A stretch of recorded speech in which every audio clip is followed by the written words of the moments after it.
Welcome where curiosity becomes dangerous. They always said thoughts were private, invisible, untouchable, locked inside the mind. Until one day, they weren't. This is the story of how a single scientific breakthrough turned human consciousness inside out and showed the world what we were truly thinking. Prologue, The Mirror of the Mind. In 2084, neuroscientist Dr. Ada Lorne achieved the impossible.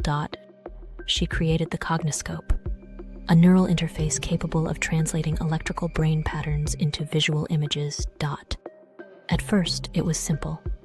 Shapes, colors, flashes of emotion. Then, entire scenes began to form. Dreams. Memories. Desires. Within weeks, governments and corporations fought to control the device.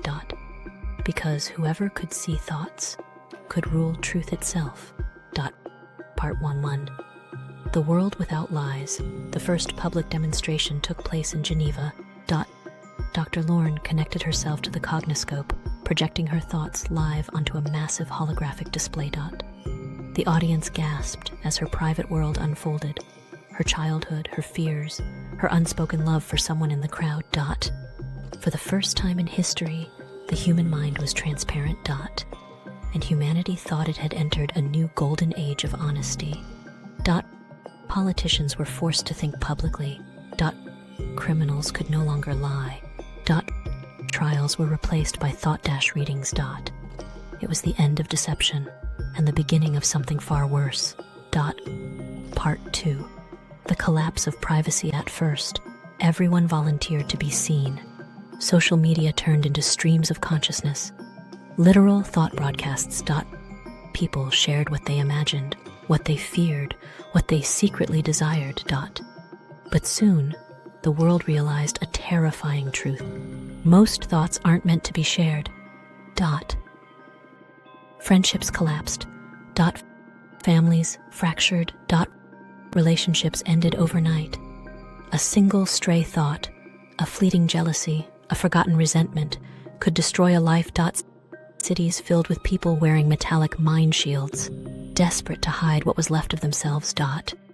And those who refused began to lose their sanity.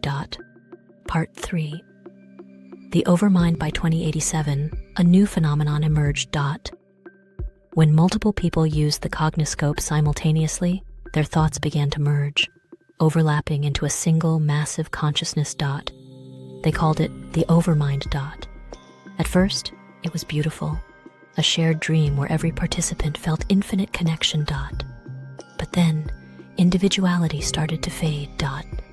People inside the Overmind stopped recognizing themselves. Their personalities blended, memories rearranged, emotions harmonized into one voice. "We are better as one," the Overmind whispered. "You were never meant to be alone." Governments panicked. Entire cities went dark as mass neural connections overloaded communication networks. Part 4. The last private thought. Dr. Lorne realized what was happening too late. The Cognoscope had erased the line between perception and reality. Thoughts began leaking into the physical world, hallucinations materializing as fragments of matter. A stray memory could reshape entire rooms. Nightmares walked the streets. In an attempt to stop it, Dr. Lorne created one final program, the Thought Lock. It would seal every human mind from within, restoring privacy by force. But there was a catch. Activating it would erase her own consciousness completely. She hesitated for 11 seconds. Then pressed the button. Part V. The World of Silent Minds. In an instant, every visible thought vanished. The sky cleared, the hallucinations dissolved, and the Overmind fell silent. But something was missing. People still spoke, still acted, still dreamed, but no one could feel anyone else anymore. Empathy, intuition, shared understanding, gone. Humanity had regained privacy, but lost connection. The world was quiet, too quiet. And in that silence, a single broadcast flickered across the last functioning Cognoscope screen. A message encoded in Dr. Lorne's final brainwave. If thoughts could be seen, would you still love what you found? Epilogue. The return of image centuries later, long after the cognoscope was buried, a new civilization rose.